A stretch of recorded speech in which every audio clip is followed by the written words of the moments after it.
Ah, what a beautiful morning sessions of fishing at Spot X.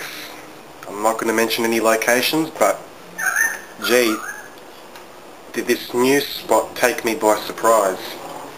Now it's not my usual spot, the Georges River. It's somewhere else. It's a river that leads into the Georges, but I'm not going to tell you where it is. And look at the beauties. Oh, I bloody caught. If I can put it on the table, it's pretty heavy, very heavy in fact. Oh. Yeah. Beauty, look at that.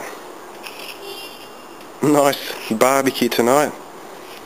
You got your 2 whiting, 2 bream, and a nice soapy. Believe it or not, you might be asking what bait I was using. I wasn't using bloodworms, I wasn't using tube worms, I wasn't even using beach worms, nor prawns, nor mullet pieces. I was using garden worms. That's right, garden worms. And a couple of wood grubs. And then guess what I caught?